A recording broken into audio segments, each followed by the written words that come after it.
Olá, seja bem-vindo a mais uma aula do canal Português Sem Enrolação. Eu sou a professora Liz e hoje nós vamos estudar sobre o verbo. O verbo é uma palavra que expressa ação, estado, mudança de estado ou fenômenos da natureza. O verbo flexiona-se em número, pessoa, modo, tempo, aspecto e voz. Ou seja, os verbos compõem a classe de palavras que mais se flexiona. Nós temos verbos que indicam uma ação. O verbo fazer, comprar, estudar, correr. Todos esses verbos indicam uma ação. Na frase, ontem comprei 2 camisas. Temos claramente uma ação, o ato de realizar uma compra. Nós também temos verbos que indicam um estado, ou seja, ser, ficar, continuar, estar, permanecer. Na frase, continua em frente de casa. Nós temos claramente uma indicação de estado. Também temos verbos que indicam uma mudança de estado. Por exemplo, minha mãe ficou chateada. Significa que a minha mãe não estava chateada antes, mas aconteceu alguma coisa que a deixou chateada. Também temos verbos que indicam uma ocorrência. Por exemplo, acontecer, passar, ocorrer, decorrer. Na frase, a festa aconteceu na sexta, temos uma ocorrência. Também temos verbos que indicam fenômenos da natureza. Por exemplo, chover, amanhecer, trovejar. Então, essa parte é bem fácil. Na frase, está chovendo, indica um fenômeno da natureza. Temos também os verbos que expressam um desejo. Por exemplo, querer, desejar, ansiar, almejar. Então, na frase, eu quero comer chocolate agora mesmo, que indica uma vontade minha, ou seja, quero. Querer é um verbo que expressa um desejo que estou sentindo nesse exato momento. É importante destacar que os verbos são divididos em 3 conjugações de acordo com o término das palavras. Então, nós temos verbos da primeira conjugação que são terminados em ar, por exemplo, pular, amar, cantar.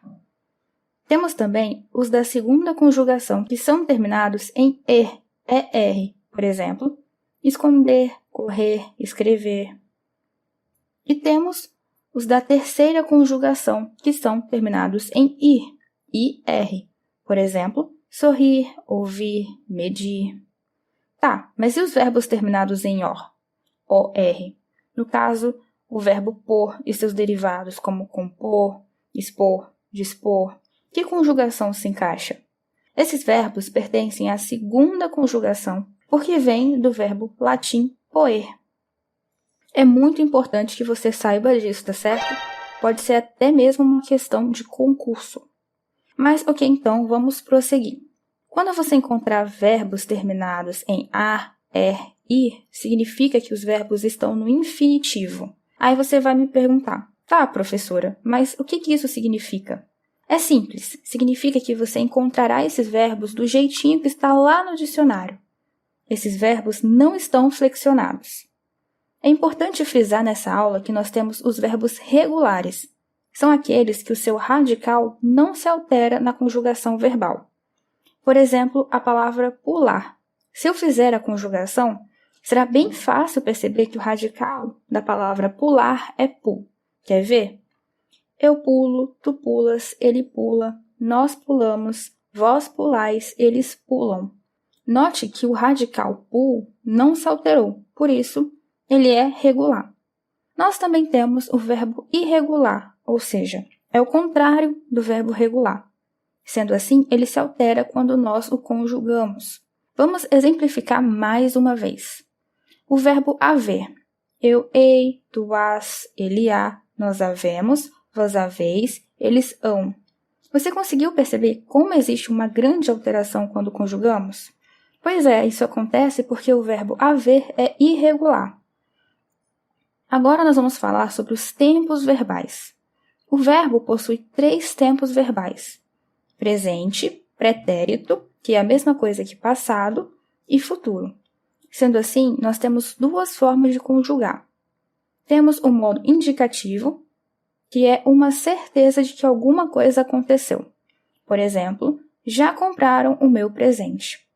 ou seja, você tem certeza de que o seu presente já foi comprado. E nós temos os seguintes tempos verbais: presente do indicativo, pretérito perfeito do indicativo, pretérito imperfeito do indicativo, pretérito mais que perfeito do indicativo, futuro do presente do indicativo e futuro do pretérito do indicativo. Além do modo indicativo, não podemos nos esquecer do modo subjetivo, é claro.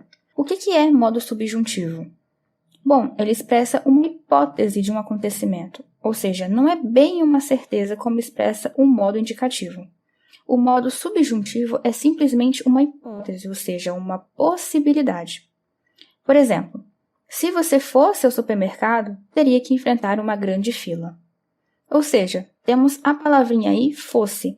A sua presença no supermercado seria uma possibilidade. E no subjuntivo, nós temos os seguintes tempos verbais: presente do subjuntivo, pretérito imperfeito do subjuntivo e futuro do subjetivo. E nós ainda temos mais um modo, o modo imperativo. Imperativo lembra o quê? Imperador. Sendo assim, é só você lembrar de que o modo imperativo traz a ideia de mandar, expressar uma ordem. E nós temos um imperativo afirmativo e um imperativo negativo. Um exemplo do imperativo afirmativo: leia a prova inteira antes de responder. Eu estou pedindo para que você faça algo. O quê? Que leia a prova inteira. Agora, um exemplo do imperativo negativo: não coloque o livro na mesa.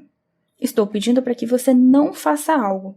O quê? Colocar o livro na mesa. Então, essa foi a aula sobre verbos. Na próxima aula, nós ainda falaremos dessa classe gramatical que é longa, mas que é fácil de compreender, tá? Lembre-se de deixar o seu like se você gostou da aula, inscreva-se no canal e ative o sininho para receber mais dicas preciosas sobre português. Até a próxima aula. Tchau!